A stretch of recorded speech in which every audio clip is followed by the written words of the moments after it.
स्वयं पुरोहित जी, मैं आपसे शुरू करता हूं। 2 दिन कोलकाता हाईकोर्ट का आदेश, डेडलाइन सर क्रॉस हो चुकी है आज भी, तो यह तय कर लिया है आप लोगों ने कि साख भले चला जाए, कोर्ट की अवमानना भले हो जाए, लेकिन शाहजहां शेख सीबीआई के पास नहीं जाना चाहिए। नहीं, देखिए कानून तो अपना काम कर रहा है, शाहजहां शेख कटघरे के पीछे है। आपकी जो हेडलाइन है कि दीदी को बदनाम करने के लिए अगर आप इस तरह के हेडलाइन चलाना चाहते हैं तो आप चलाइए, ये आपका अधिकार है, आपका प्राइवेट चैनल है। मगर आपको ये देखना है कि शाहजहां शेख कहाँ है। हम उनके साथ नहीं खड़े हैं। शाहजहां शेख जेल के अंदर में है और उसके ऊपर में बाकायदा कार्रवाई की जा रही है और भी काफी लोग गिरफ्तार हुए हैं। मगर यहाँ पे देखिए, जो देश के प्रधानमंत्री आए और उन्होंने इसका राजनीतिकरण किया, मेरा सवाल उनके ऊपर है। सवाल यह है कि ये जो वन साइडेड बात करते हैं, देखिए पश्चिम बंगाल के अंदर में रेप हो या हिंदुस्तान के किसी भी कोने में रेप हो, बलात्कार की घटना निंदनीय है। हम उसकी कड़ी से कड़ी निंदा करते हैं और आरोपियों को सजा मिलनी चाहिए। मगर नीति शुरुआती टिप्पणी है, बात पूरी हो जाए उनकी, फिर आपके पास आऊंगा। शुरुआती जवाब है, उसमें इंटरप्ट नहीं। देखिए मणिपुर के अंदर में औरतों को नंगा घुमाया जाता है, मगर चूंकि वहां पे सीटें 1-2 सीटें हैं तो वहां पर प्रधानमंत्री जी नहीं गए, आज तक नहीं गए हैं। मणिपुर के अंदर में नहीं गए, पश्चिम बंगाल में आए हैं क्योंकि यहाँ 42 लोकसभा सीटें हैं। अभी 2 दिन के बाद में चुनाव, अभी आज उन्होंने अपना प्रचार शुरू कर दिया है चुनाव का। संदेश खाली के ऊपर में उनको चुनाव करना है, करते रहिए। मगर यहाँ की जनता जानती है, यहाँ की महिलाएं जानती है, यहाँ की महिलाओं के लिए जितनी बात प्रधानमंत्री जी करते हैं। मेरी बात सुनिए, 14% सीटों को आरक्षण होने के बावजूद 14% उम्मीदवार दिए हैं भारतीय जनता पार्टी ने अपनी पहली लिस्ट से, और हमारे 4 में से 3 सांसद जो है वो महिलाएं गई है अभी राज्यसभा में। तो महिलाओं के लिए कौन कितना सोचता है, ये ज्ञान नरेंद्र मोदी जी से नहीं लेना है हमें। नरेंद्र मोदी जी जो पार्लियामेंट में खड़े होते हैं और बोलते हैं आपकी बार 370 पार, संविधान की धज्जियां उड़ा दी है इन्होंने। जो जजमेंट देने वाले जज है अभिजीत गांगुली, भारतीय जनता पार्टी के जीत चुके हैं। तो जो ईडी सीबीआई का डर दिखा करके, सुनिए ब्रिज शरण सिंह के बारे में प्रधानमंत्री जी के मुंह से ब भी नहीं निकलता है।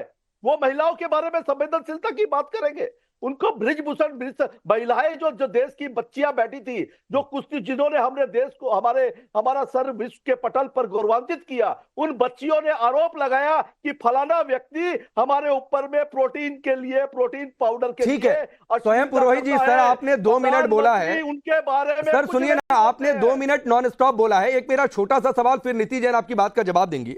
आपने कहा कि कटघरे में है, बहुत अच्छी बात है, बहुत बहादुरी का काम किया है, बंगाल पुलिस ने गिरफ्तार करके दाद दी जानी चाहिए, कोई सम्मान हो तो वो भी दे दीजिएगा। लेकिन कलकत्ता हाईकोर्ट के ऑर्डर में क्या है? राज्य पुलिस पूरी तरह पक्षपात पूर्ण है। आरोपियों को बचाने में, जांच में देरी करने का हर संभव प्रयास किया गया है। पुलिस लुका छिपी का खेल खेल रही है। आरोपी राजनीतिक रूप से अत्यधिक प्रभावशाली है।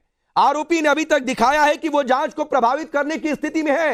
यह हाईकोर्ट का आदेश है, हाईकोर्ट की टिप्पणियां हैं, तब संविधान की धज्जियां नहीं उड़ रही है क्या? जी राकेश जी, देखिए आपने जो हाईकोर्ट के बारे में कहा है, देखिए कुछ लोग हैं जो हाईकोर्ट के अंदर में भी बैठे हैं। नतीजा आपके सामने है, अभिजीत गांगुली जो हाईकोर्ट के जज थे। तो आप ये कह रहे हैं कि जो आज जज ने ये कहा कि वो बीजेपी के पक्ष में है? नहीं, देखिए जो व्यक्ति जेल के अंदर में है उसको क्या प्रभावित करना है, वो क्या प्रभावित करेंगे? अगर सीबीआई की जांच करनी है आप करिए ना, आप सीबीआई ईडी सब लगाइए, कौन मना करता है? अच्छा। आप तो लगा रखिए। देखिए हमारे नेताओं के घरों में आप ईडी भेजते हैं, आप वो नेता अगर भारतीय जनता पार्टी ज्वाइन कर लेते हैं तो केस को खत्म कर दिया जाता है। कितने नाम गिनाऊंगा मैं पांडे जी, भ्रष्टाचार मुक्त की बात करते हैं। चलिए अब जवाब ले लीजिए स्वयं पुरोहित जी। 30 सेकंड लीजिए, फिर जवाब लीजिए। ठीक है। सुप्रीम कोर्ट आज जो मोदी जी खड़े होकर के हाईकोर्ट की बात कर रहे, सुप्रीम कोर्ट ने थप्पड़ मारी है केंद्र सरकार को। ये जो बॉन्ड का जो मुद्दा है, जो स्टेट बैंक ऑफ इंडिया को जाना पड़ रहा है, मोदी की गारंटी की बात करते हैं। स्टेट बैंक ऑफ इंडिया अगर मोदी की गारंटी है तो चुनाव के पहले 3 दिन के अंदर में यह बताया कि ठीक है। स्वयं भाई आपके 30 सेकंड पूरे हुए। स्वयं भाई आपके 30 सेकंड पूरे हुए, बीजेपी के पास जाने दीजिए। आपको कोलकाता हाईकोर्ट ने कहा वो थप्पड़ नहीं लगा, आपने कहा कि प्रभावित कैसे करेगा। मैं अपने प्रोड्यूसर से बोलता हूं कि अगर मिल जाए, 2-3 दिन पहले की तस्वीर है, किस तरीके से शाहजहां शेख कस्टडी में लाट साहब की तरह घूम रहा था, वो तस्वीर भी रख दीजिएगा। ये तस्वीर बता रही है कि जांच को किस तरीके से प्रभावित कोई कर सकता है। अब नीति जैन, इनसे आप बंगाल पूछेंगी, ये मणिपुर जाएंगे, इनसे आप बंगाल पूछेंगी, ये ब्रिजभूषण पर बातचीत करेंगे। और इस बीच देखिए स्वयं भाई आपके लिए तस्वीर हमने रख दी है टीवी स्क्रीन पर कि जांच कैसे प्रभावित होती है। क्या राजनीतिक कद है? अब जवाब सुनिए नीति जैन से। नीति जैन बोलिए। राकेश जी, ये इधर की उधर की हर जगह की बात करेंगे, लेकिन इनको बंगाल में जो हो रहा है वो दिखाई नहीं देगा। आप बोल रहे हो राजनीतिकरण, आज मोदी जी के जाने से हुआ। सर, आपको 56 दिन लग गए एक रेपिस्ट को पकड़ने के लिए। वो भी आपने इसलिए पकड़ा क्योंकि हाई कोर्ट ने कहा था कि अब ईडी और सीबीआई को छूट है कि वो जाकर वहां पकड़ सकती है। तो उस टाइम भी उनसे बचाने के लिए आपने फटाफट पुलिस को भेज के रातों रात आपको मिल गए शाहजहां शेख और वो अरेस्ट हो गए।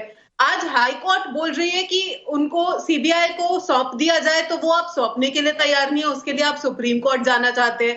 अभी तक आप बोल रहे थे गवर्नर गलत है, अभी तक आप बोल रहे थे एनसीडब्ल्यू गलत है, बीजेपी गलत है, लेफ्ट गलत है, कांग्रेस गलत है, सब गलत है। आज आपने कोर्ट को भी बोल दिया कि कोर्ट भी गलत है। कोर्ट के अंदर भी कुछ लोग बैठे हुए हैं जो लोग राजनीतिक निर्णय ले रहे हैं। And sir, this basically is contempt of court.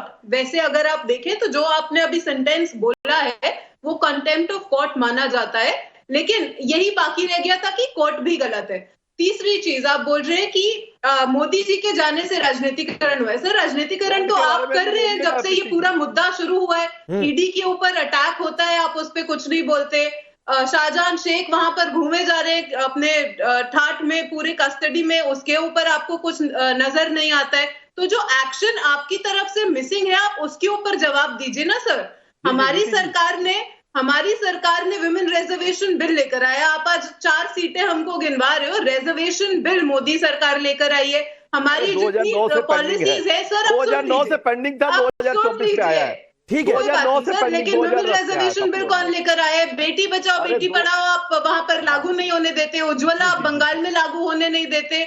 वहां पर कितनी महिलाओं को घर, 400 रुपए का सिलेंडर आप 1200 रुपए में बेच रहे हैं मोदी जी, और आप बोल रहे हैं उज्ज्वला पश्चिम बंगाल का 1,70,000 करोड़ रुपया बकाया है। 1,69,000 करोड़ ये पश्चिम बंगाल की जनता के अधिकार का पैसा है।